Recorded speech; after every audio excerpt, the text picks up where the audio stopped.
Бұл Нилуфар Ергешеваның авторлық туындылары. Идеяға кесененің кескіні арқау болған, ал негізгі палитрасы аспанмен таласқан күмбездің көгілдір түсімен Ұлы Жібек жолындағы нар түйенің қоңыр түсі. Туындыға назар салғанда өңірдің қолтаңбасы бірден көзге түседі.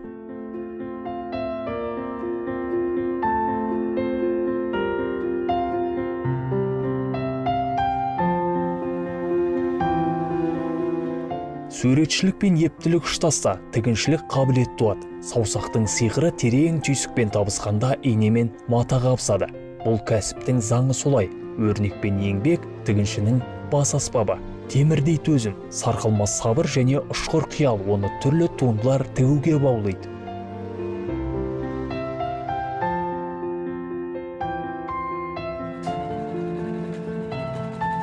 Мен осы дизайнер болуды барлық шақтан осы мектепке кезде оқып жүргеннен бастап мұғалімдерім сенің фантазияң күшті, сенен күшті дизайнер шығады дегеннен кейін сыртқы ненің де әсері болады ғой, адамдардың. Сонда өзім әр нәрсені құрастырып, тоқымалар тоқып, сондай апайдың берген заданиясын барлығын орындап барғаннан кейін қайта құлағыма дизайнер боласың, сен дизайнер боласың дегеннен кейін мен уже өзімді дизайнер болады екенмін үлкейгенде деп сонда өзіме арман мақсат қойдым. Фабрикам болса екен, қол астымда көп жұмысшылар болса екен, өзімді күшті былай елестеттім. Мен бірінші осы тігіншілікке қадам басқаным Түркістандағы педколледжға түскен кезім болды. Яғни оған киімдерді модельдеу мен конструкциялау мамандығы бойынша 9 класты бітіріп түстім. Және ол жерде түскеніме қатты қуандым. Ая деген апайым болды. Сол кісі бізге киімдерді модельдеу мен конструкциялау сабағынан берді. Ол кісінің де берген білімінен алғаным көп. Және де оны бітіргеннен кейін де әлі де өзі мамандығымды жалғастыру үшін тігіншілікке курстарға бардым.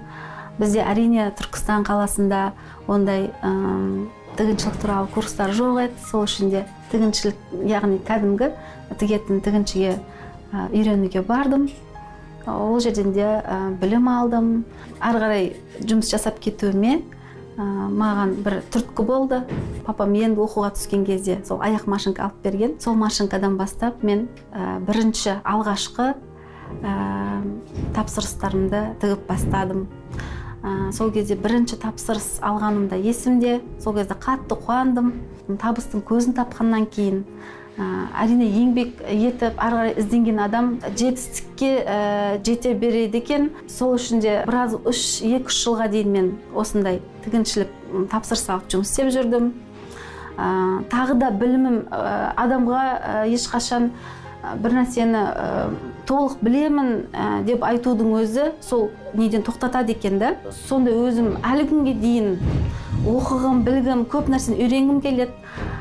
Сол кезде Ташкентке барып тағы да курс оқып келдім, білімімді жетілдіріп. Ол арақта әрине отбасылы да болып үлгердім.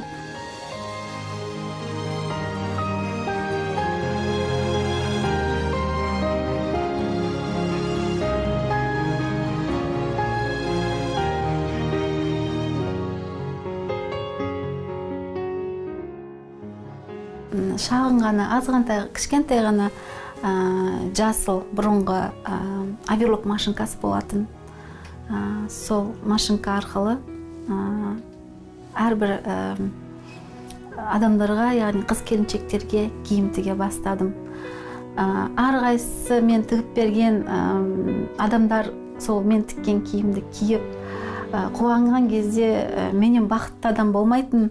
Тігіншілік ол тек қана тігін емес, онда идея ғана, фантазия болу керектігін, әрбір клиентпен, тапсырыс берушімен психологиялық тұрғыда да оның көңілінен шығатындай киім тігіп берудің өзі үлкен өнер екенін білдім. Мен тек қана осы тігіншілікте ғана емес, адамдардың психологиясы жағынан да көбірек іздендім. Бұл тігіншілік үлкен кәсіп екенін білдім. Яғни бұда математикада есеп шығару керек, адамда фантазияда болу керек. Ол адамның қиялындағы киімді бірінші қағазға түсіріп, одан кейін матаға түсірудің өзі, ол әрбір адамның өзінің көңілінен шыға білудің өзі бір жетістік деп санаймын. Тігіншілік ол терең түйсік пен фантазияны және сұлулықты, көркемдікті талап ететін мамандық. Қазір 70-тен аса шәкірт оқытып шығардым. Қазіргі жұмыс істеп жатқан міне қыздарымның өзі, осы өзімізде оқып шыққан қыздарым. Ең бірінші осы коллекциям 2019 жылы Сәлем саған Түркістан конкурс өткізілді. Содан осы Қазақстан бойынша өткізілді. Ол біздің Түркістанның облыс болғанына арнайы өткізілді. Сол Қазақстанның ішінен іріктеліп финалға 8 адам шықты. Оның ішінде әрине Түркістаннан мен шықтым. Алда мақсаттарым өте көп. Ары қарай менің ең үлкен мақсатым осы Парижға показға бару.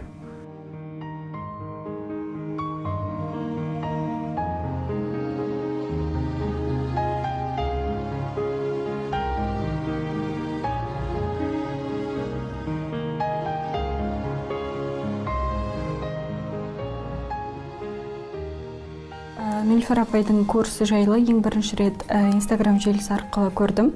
Оның алдын 2 күн алдын мен ұлттық бірыңғай тестке дизайн мамандығы бойынша осы біздің халықаралық университетке тапсырған болатынмын. Бірақ өкінішке орай нәтижем балым өте аз болып түсе алмай қалдым. Өте қатты жыладым түсе алмай қалғаныма. Содан Инстаграмда осылай шұқылап отырған кезімде апайдың Инстаграмын көріп қалдым. Содан курс жайлы мәліметтерді сұрадым. Содан апайға жазылдым.